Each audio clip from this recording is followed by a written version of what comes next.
एक ऐसी कहानी से आपको रूबरू करा रहे हैं जो कहानी आपके दिल को झकझोर कर रख देगा। ये कहानी जो है 8 जून 2021 की है। मैं आपको बता रहा हूँ 8 जून 2021 को लखनऊ से मुंबई के लिए पुष्पक एक्सप्रेस खुलती है।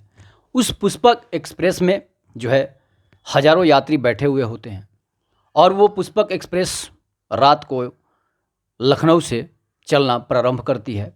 इसके बाद मुंबई वो उसको जाना होता है। औरंगाबाद के इगतपुरी रेलवे स्टेशन पर जब ट्रेन पहुंचती है तो उस ट्रेन में वहाँ से इगतपुरी से जो है 8 लोग सवार होते हैं। जनरल बोगी तो था नहीं, स्लीपर बोगी के B2 डिब्बे में 8 यात्री सवार होते हैं। जब वहाँ से ट्रेन जो है कसारा स्टेशन के लिए निकलती है तो रास्ते में ट्रेन एक्सप्रेस थी, इसलिए उसका सभी जगह सभी स्टेशनों पर स्टॉपेज था नहीं। उसके बाद होता क्या है कि जो 8 यात्री सवार हुए थे वो साधारण वेशभूषा में थे और कुछ दूर जब ट्रेन जाती है तो ट्रेन में वो 8 यात्री जो होते हैं वो अपना हथियार निकालना शुरू कर देते हैं। और जब हथियार निकालते हैं तो B2 डिब्बे के में जितने भी यात्री सवार थे सभी लोग डर जाते हैं और उस डिब्बे में जो है 70 से 80 यात्री सवार थे।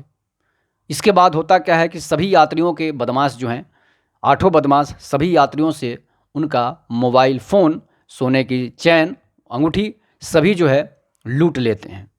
उसके बाद लूटने के बाद जब वो अब उनका तांडव शुरू हो जाता है। अब वो तांडव क्या करते हैं, उसमें बहुत सारे दंपति थे जो अपने पति पत्नी और बच्चियों के साथ सवार थे। अब क्या होता है कि बदमाशों को जब लूटने के बाद उन्हें अगले स्टेशन पर उतरना होता है और तब तक स्टेशन आने में बहुत दूरी थी, इसलिए कि स्टेशन सभी जगहों पर ट्रेन जो है रुकती नहीं थी। तो वहाँ से जब क्या होता है कि ट्रेन आगे बढ़ रही होती है और ये लूटपाट अपना चालू कर देते हैं, तभी उनकी नज़र जो है 20 वर्षीय एक महिला पर पड़ती है जो उसी साल उसकी शादी हुई रहती है और वो अपने पति के साथ जो है ट्रेन में सफ़र कर रही होती है और मुंबई घूमने के लिए या फिर हनीमून मनाने के लिए जा रही होती है। लेकिन किस्मत को कुछ और मंजूर था। 8 बदमाश की नज़र उस महिला पर पड़ती है और महिला काफ़ी देखने में सुंदर नयन नक्श की थी और नयन नवेली शादी हुई थी उसकी, और महिला जो थी शादी के जोड़े में ही थी। तो समझिए कि वो कितनी सुंदर लग रही होगी। वैसे भी शादी किसी की महिला का होता है, किसी लड़की का होता है, तो शादी के वक्त वो कितनी सुंदर लगती है, चाहे वो किसी भी तरह की महिला हो। जब उसकी शादी होती है, सिंदूर पड़ता है, तो महिला की आकर्षण जो है बढ़ जाता है। तो उन लोगों जो 8 बदमाश थे उनमें से 2 बदमाश जो है उसे गंदे इशारा चालू कर देते हैं करना।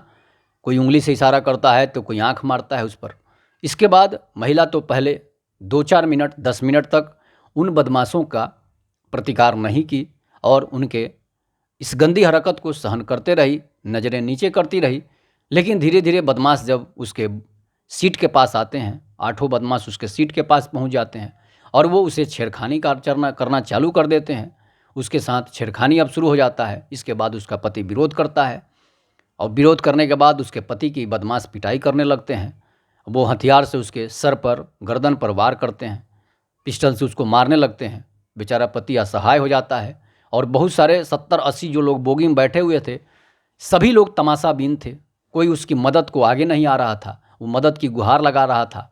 इसके बाद समझिए कि 7-8 से 8 बदमाश जो हैं 70 लोगों के वो गुलाम बना कर रखे हैं और 70 लोग जो हैं वो डर से बैठे हुए हैं।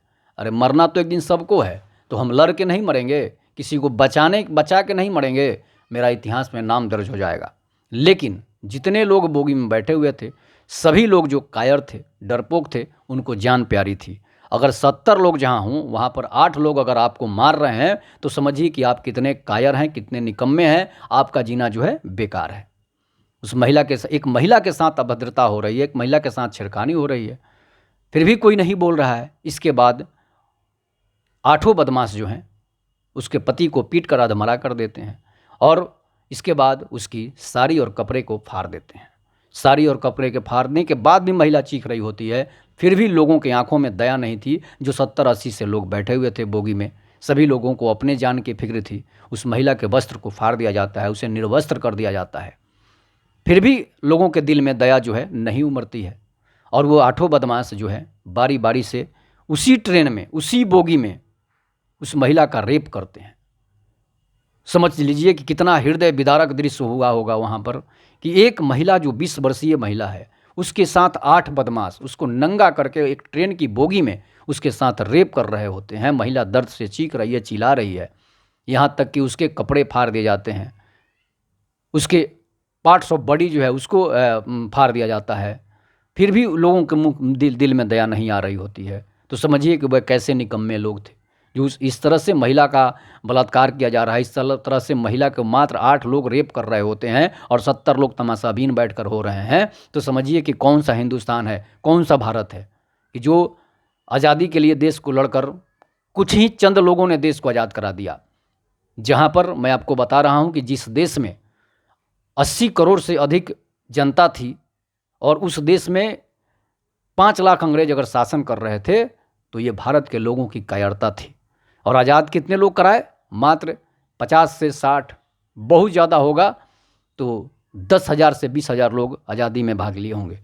बाकी 80 करोड़ लोग तालियां बजा रहे थे, बाकी 80 करोड़ लोग निकम्मे थे। तो उसी तरह 70-80 लोग जिस ट्रेन में की बोगी में बैठे हों और 8 बदमाश एक महिला के साथ रेप कर रहे होते हैं और वो सब लोग देख रहे होते हैं और उसको बचाते नहीं हैं, तो समझिए कि आपका जीना बेकार है।